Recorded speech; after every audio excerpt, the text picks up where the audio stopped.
Well, good evening, good morning, or good afternoon, wherever you might be listening to this. My name is Craig Blanchette, and I'm a certified optimal health coach.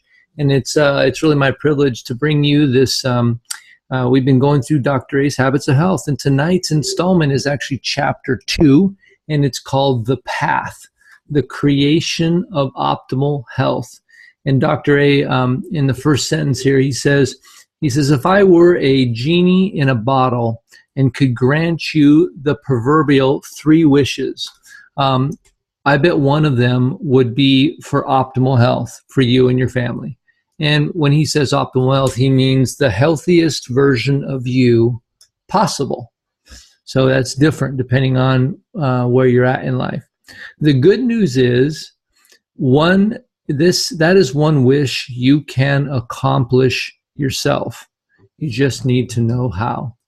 So tonight we're going to go through Dr. A's Chapter 2 and talk a little bit about some of the things. Actually, it's kind of a build-up to what we talked about last week. It's been kind of fun going through this book in reverse order because we kind of learn sort of the outcome of the idea, and then we get to the introductions of the idea because we're going through the book from the back to the front. But I'd love for you guys, I've got a quiz, 10 questions here that we'll go through. But I'm curious, there's a couple things in here that stood out to me, and then I'd love for you guys to jump in, and maybe you have something highlighted that you want to share with us, and then why it stood out to you. And so I want to read a couple little more things here. And just in this very intro, Dr. A talks about the difference between non-sick and healthy, and these different states that we can be in. And we may not have really thought it's like I'm sick or I'm healthy. A lot of times we just think about those two. So as Dr. A says, if you're not sick, you're healthy, right? That's often how the medical world sees it. But in reality, these two states, non-sick and healthy, are vastly different. Non-sickness is like purgatory, simply surviving, as opposed to a healthy state of thriving. It's caused by eating an excess quantity of nutritionally barren food, which overworks the pancreas and facilitates your body's storage of fat. Non-sickness is a state in which your muscles become weak and flabby, a state of not enough sleep and way too much stress. It's a state that leads you to progressive dependence on medications to relieve your symptoms. Symptoms that are merely your body's way of telling you that you're not healthy. So I thought that was a pretty interesting idea there. And some of us may be overweight, but we're not really experiencing the effects of being unhealthy yet. But over time, if we don't make some changes, stuff's going to happen. And you'll start to get blood pressure issues, maybe some pre-diabetes or diabetes, things like that. So who else? Who has some stuff there on those first couple pages that they want to jump out and stood out to them? Okay. Yeah. So I actually like the 3 questions that he poses on page 13. Yeah. And I think I'm going to somehow or other laminate them and have them in front of me every day. Because my health journey was a non-sick journey. I didn't have any health problems, but I wasn't healthy. So I already know that. But I think the big question for me is my health improving every day? And that can be sort of the springboard for me to be mindful on a daily basis. Yeah, that's great. Yeah. It's interesting. I wonder, as you're asking those, it's almost like a daily mantra. Is my health improving today? Or maybe how will my health, because you could, if you think about it, it may not be something new that you're going to do, but sometimes it's a new thing, and sometimes it's doing something again that can improve our health, right? So maybe we're walking we're getting up and we're going for a walk today. And over time, you walk a mile every day, and after 30 days, you're going to be healthier, even though it's the same mile after 30 days. Yep. Yeah, and I like that second one. Are my daily habits creating greater health and vibrancy, or are they draining my battery and putting me on an accelerating path toward disease, or am I already sick? Yeah. Thanks, Barb. You're welcome. Mm-hmm. Who else has something that jumps out for them? But by the way, I don't know if you've ever read in the little sidebars, but there's a bunch of really good stuff in those little sidebars. That's what I was just going to say. Yeah, go ahead, Debbie. This is one of the ones that has some really good ones. And changing your path, your health path, where it says your health path isn't predestined to be a steady decline. By adapting the habits of health, you can change your path at any point and go from a state of sickness to one of thriving optimal health. And one of the things I love about this program is the age range that we deal with, and that it's never too late. Mm-hmm. It's never too late to just start and improving your health. And this program shows that. And that really, that is just like a constant reminder to me that it's the best time to start is now. Yeah. I'm sure you guys have heard the concept, well, I'm too old, or I'm going through menopause, I can't, or whatever the excuse is. And Dr. A said that he's writing a book and he's been doing some research, and there's this, like your muscles, anytime you lift something heavy or you push your muscles harder than what they normally do, they break down and then they grow stronger. It's just what they do. When they rebuild, they always put a little bit of extra in there. And you break them down again and they grow back a little bit stronger. And that's how muscles work. Well, your brain has this thing called neuroplasticity, and you can actually rewire your brain. And so if you think certain ways or you do have certain patterns, over time with practicing, you can actually change that habit to be something different. And they have been working with this guy. He was 97 years old, 92, I guess. Or this guy was 97. I can't remember what it was, and he had been set in his ways, and they started working with him. And after 30 days of working with him, his wife asked him if they did a brain transplant, because he was so different that in the way that he interacted. And so it just, when in doubt, if you ever have a question of whether you can change your brain, maybe you're attracted to something or you are tempted by something that you know is not good for you, you can change. Your brain is changeable. It's not static. It's not set in its ways. So, excellent. Who else? So we're on to page 14 and 15 now. Anybody have one of those habits of health that sticks out? Because we have when we talk about the habits of health system, these are the habits of health, right? Eating, movement, behavioral habits, phytonutrients, inflammation, sleep. Martin, it sounds like you got something for us. Go ahead. Just waiting for you. I was just waving hi. Yeah, I saw you. Go, you're up. Yeah, I think one of the key things in here for me is on page 15. I'm going to jump ahead. And this kind of leads into the habit loop and and I'm caught in between two different terminologies, but basically the cue, the routine, and the reward. And in between that cue and the routine, there's just that minuscule amount of time where we can tap into that and do something before we hit that routine. And he talks about a little bit in here. Instead, we'll learn how to make strategic choices that support our highest aspirations. And those come, or we get to exercise those choices and flex those muscles when we're in that environment where whether something's going to cue or trigger us where we're going to fall back into that routine. And that's where we can exercise and flex those muscles as far as, okay, this is a chance where I have a millisecond to interrupt that and be aware of it, be mindful, and start thinking of some different choices that I can make. Yeah, well, the concept of fighting or struggling happens in that moment you're talking about. You have a choice when you get there. Am I going to fight through this and I won't die? I won't die if I don't get that pie, right? I'll be okay. Do I want to fight for my health, or do I want to struggle with my health and have the pie and then beat myself up and all the rest of that stuff that goes along with that? You know, and the neat thing is that you're the one that's in control. And so, yeah, I like that. And it's how thin is that time where we go, nope, or we go, yep, you know, it's such a fraction of a second. Yep. Anybody else have something there on page 13 or 14? Inflammation was a big one for me. Oh, go ahead, Eileen. Go ahead. I unmuted you.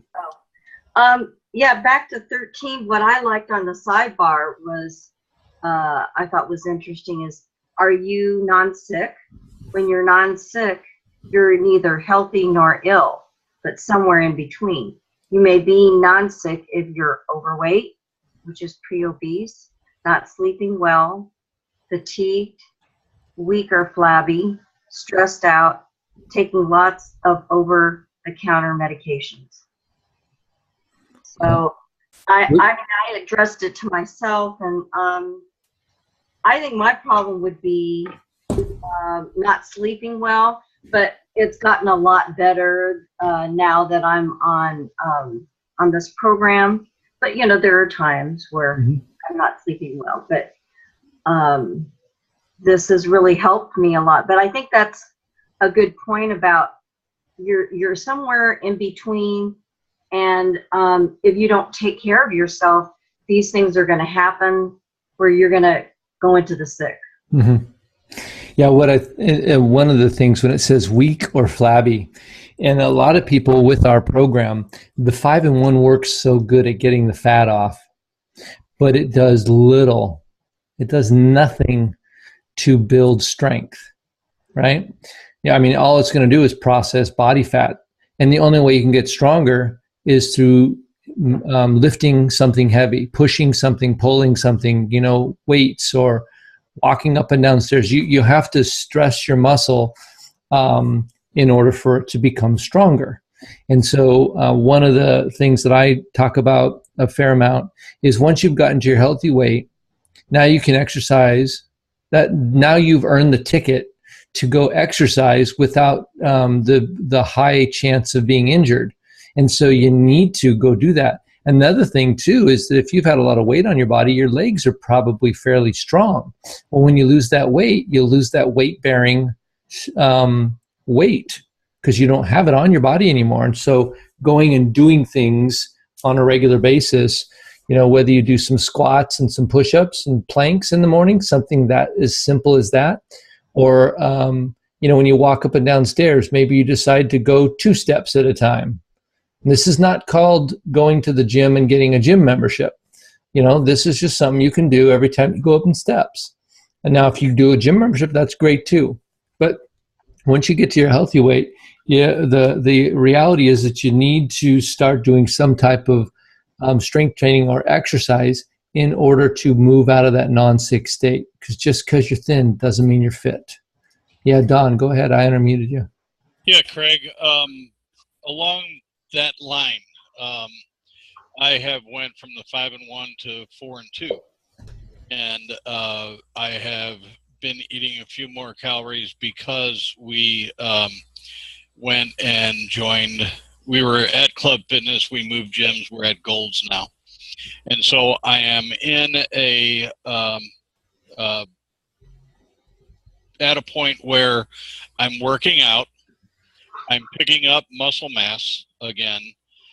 Didn't really lose a lot of muscle mass while I was on 5-in-1 because it's such a good program. Mm-hmm. I was keeping very close track of whether or not I was losing muscle because, you know, my whole story with diabetes and getting off all of my medications and all that. I was watching my body very closely over the 3 months plus that I was on 5-in-1.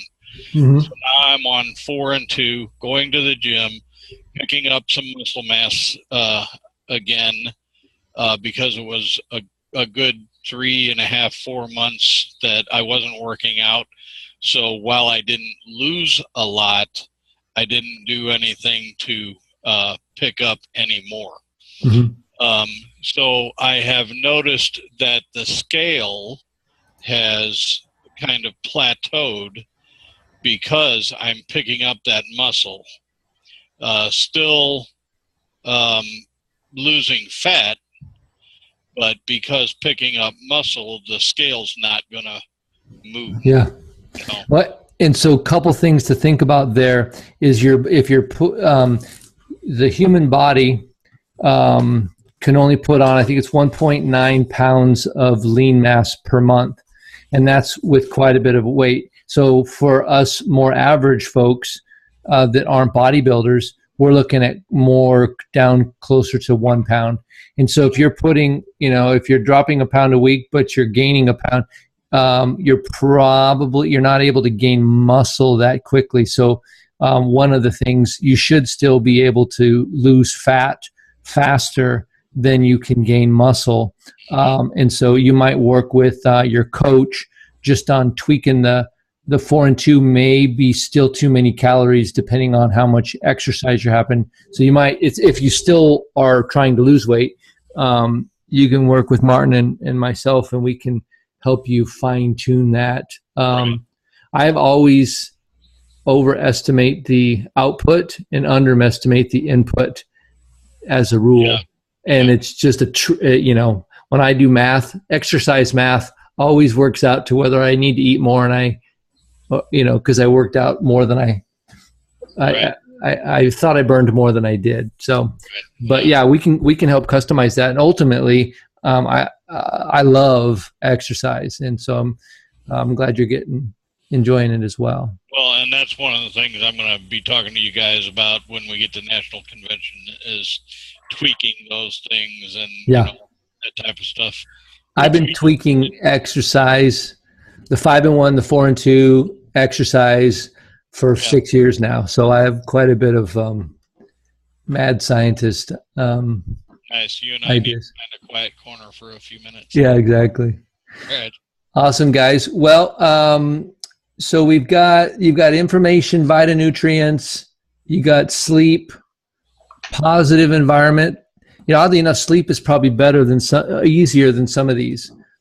Good supportive environment and a positive environment are some of those things that take time to change. On the call before this, they talked about, my spouse is not interested in being healthy, so I can't really change that environment unless I leave him, and it's like, well, just keep inspiring him. And, so sometimes these things are harder to change than you might think, but they're really good stuff. But I want to get to the Kahoot here. We got a few questions. Hopefully you guys were able to read through this a little bit. So we'll get to our game show here. And so if you have your phone or an iPad or something, you go to kahoot.it, and the number will pop up in the top here in just a minute. I think 650-158. Oh, look at that. I can make it even bigger.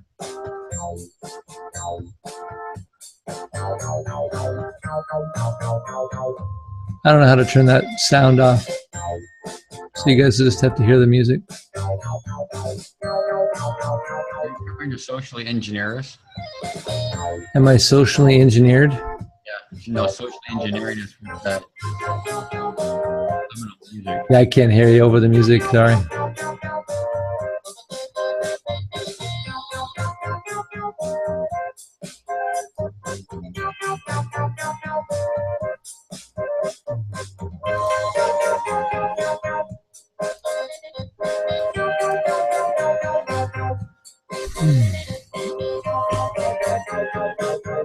Oh, am I supposed to sign in?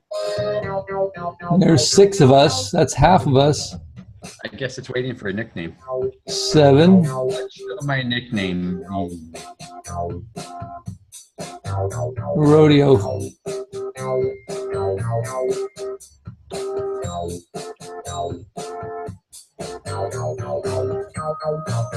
King Vac.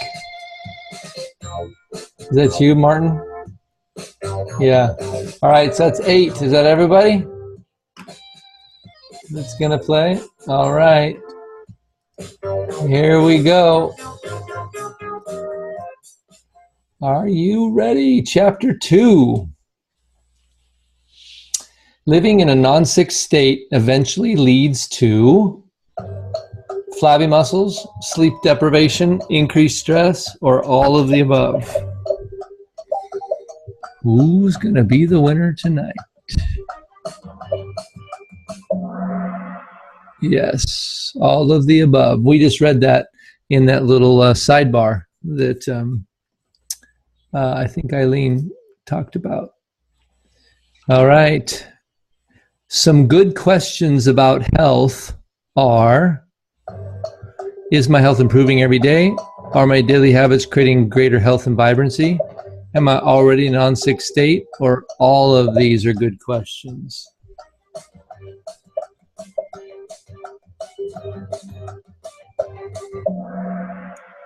Yep, that came from the non-sick, or 3 questions that you can ask every day. Barb pointed out. A penny today doubled daily for 31 days equals 10,737,418, 100 million, 1,145, or none of the above. I answered it. Can I take my answer back? Sorry. I need a do-over. No. Time's up. Yeah, so it was number 4. They talk about, that's just the whole idea of good delayed gratification. That the dollar, they said, can I give you $1 million today, or a penny doubled every day for 31 days? So it's got compounding interest, and also compounding health. You can start stacking these habits on each other, and they will compound over time. Vivian jumps to the lead. Way to go, Vivian. If you're not sick, you are healthy. True or false? Or it depends.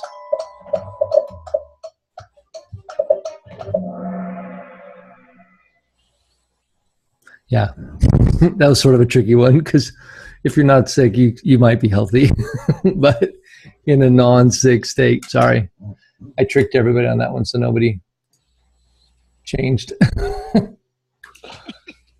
Time and daily choice are our most powerful agents of change. True or false? Time and daily choice.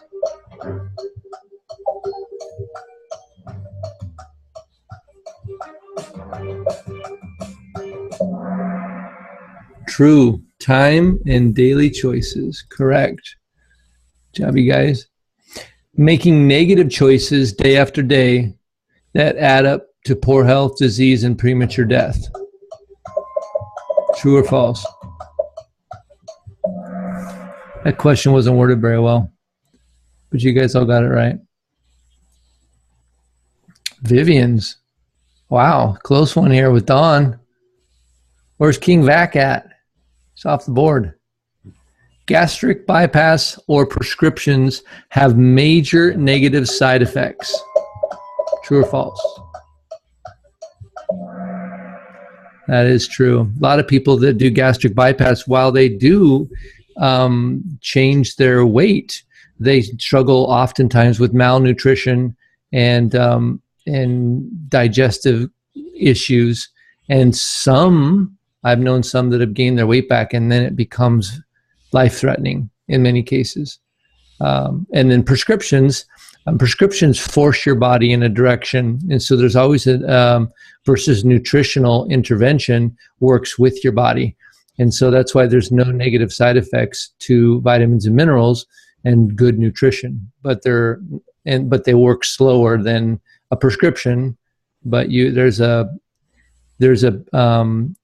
a downside to that fast effect. Is usually it's a negative side effect. And then you have prescriptions that interact with one another, which is even more dangerous. I find a lot of people do really well that have had gastric bypass with our meal replacements because of the nutrients involved in them and the small size. They really thrive. Hey, Craig, I was actually talking to somebody about this. She told me she was going to get that done. She was moving away, though, from my apartment complex. And I said, this is going to be a great program for what you're about to have to deal with. Yeah. Yeah. If they can, I mean, there's no threat to their life if they avoid gastric bypass by at least trying the 5-in-1 and our habits of health system.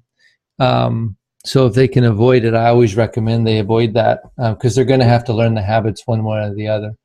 But anyway, that's the way that goes.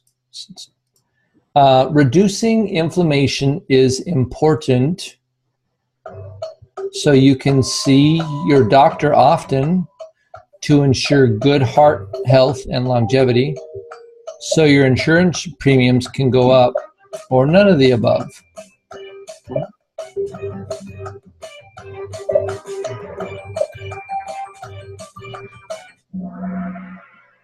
Yeah, so inflammation is good to ensure good heart health and longevity. The compounding effect of choice can work for us or against us, true or false.